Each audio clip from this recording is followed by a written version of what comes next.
one of my daughters came to me recently, just been married for 2 months. And I've been sharing this story everywhere I go because when they're telling people, they'll be saying, Pastor, you don't understand. I love him. Anytime he talks, I can't breathe. It's not love, it's asthma. So you better know the difference. Pastor, you don't understand. I feel butterflies in my tummy. Butterflies' lifespan is 2 weeks. It means it will fade. So you cannot make decisions based on that, no matter how amazing he is. Oh, Pastor, you don't understand. He's a nice person. Nice is not a fruit of the Spirit. So when you enter into marriage, those things will not count. It is only someone who has the nature of God that can do marriage God's way. So I see a lot of young girls. They tell me, Pastor, this girl, we're telling her to marry a Christian, do the right thing. She was saying, oh, you don't understand. I love him. I'm sent to him. You are sent to him, evangelist. Now see missionary field. We are laughing, but I'm serious. This is how girls put themselves in trouble. This girl married an unbeliever and came to my house. 2 months that she's done. I say you are done. Food will never enter fire, they done. How are you done? 2 months. She said, that the guy is mean. He likes to keep malice. He's very selfish. He only thinks of himself. If it's not his way. I said, is he born again? She said, no. I said, so how do you expect an unbeliever to behave like a believer? You are the one that has the problem, not him. Because he was on his own journey as an unbeliever. You did not leave him for somebody that can keep malice like him. You did not leave him for somebody that is selfish like him. You did not keep him for somebody that is evil like him. You went to meet him. And now you want him to become a believer. I say, no, it doesn't work that way. You can't marry a dog and expect him to roar like a lion. It doesn't work that way. I say, as you have entered this marriage now, Shebi, you were sent to him. Now you are sent to him. Now your ministry of intercession begins. Because when you marry, you either marry a prayer point or a prayer partner. So once you have married him now, he has become your prayer point. You will pray first of all that he will come to the knowledge of Christ and be saved. Not that he will love you. He will come to the knowledge of Christ and be saved. Are you not even selfish? You are a Christian and you are on your way to heaven. You marry somebody who's not on his way to heaven and you are saying, let him love me. Is that the issue? Somebody's going to hell. You are saying, let him love you.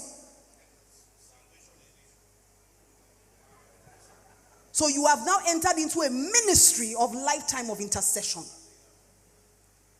All of us are called to ministry of intercession, especially married women and married men. Once you are married, you are called to pray for the other person. But there's a difference between prayer of thanksgiving. That you wake up every morning and you say, Father, I thank you for the gifts that you have given me. This man will be great. Things will happen in our life. There's a difference between that and prayer of warfare, that you are worrying for his soul. There's a difference. So you as a single person, you have a chance to choose right.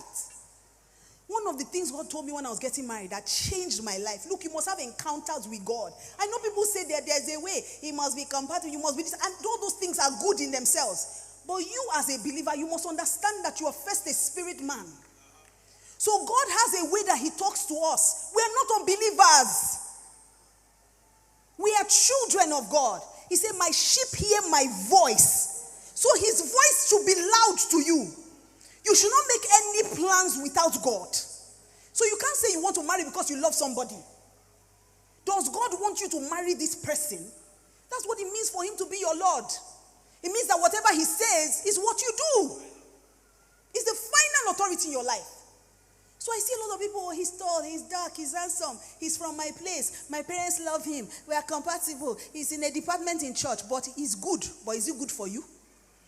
Is he the one God said you should marry? So a lot of people enter into that trap. You marry and you don't even know what marriage is about. It's destiny. Love is the smallest factor in marriage. Destiny. You constantly ask yourself, is this the person I want to go the journey of life with? Do I want to reproduce after this kind? There are some people that we should not reproduce their kind, though.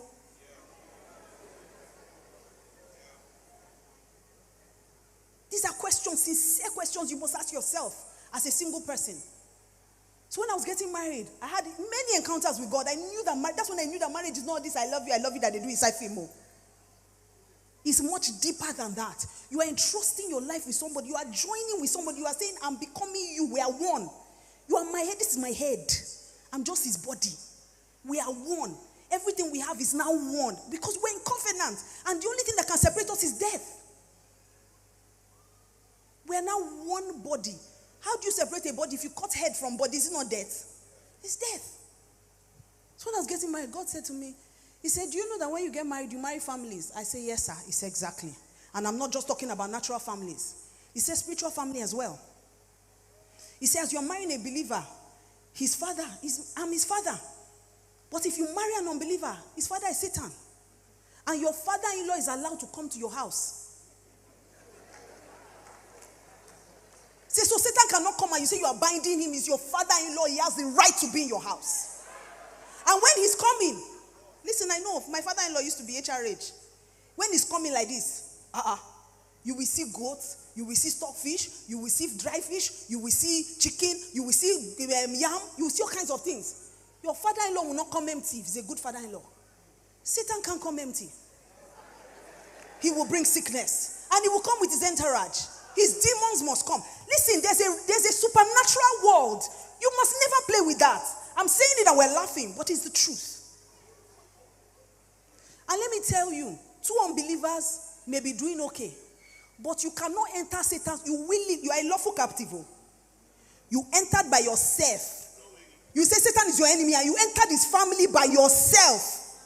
I need you to understand these things. Because if you understand it, you will not play with your destiny by joining yourself to an unbeliever. I don't care how handsome he is. Who is his father? I don't care how rich he is. Who is his father? Money is nothing. We have a God who maketh rich and adds no sorrow. So who is his father? These are the decisions you must make before you get married. If you marry a believer, you have set the foundation. God can work with it. If he's misbehaving, God can press him and say, no, don't do like this. This is my daughter. Don't do that. If she's misbehaving, God can correct her. Your mouth is too sharp. When I was telling my husband, I said, the Holy Spirit you're married to, because my mouth can be sharp. Have you not heard me? If it was not the Lord who was on my side. So even when I want to misbehave, the Holy Spirit will say, misbehave how? Who do you want to misbehave to? My friend, go and sit down. Go and apologize to him.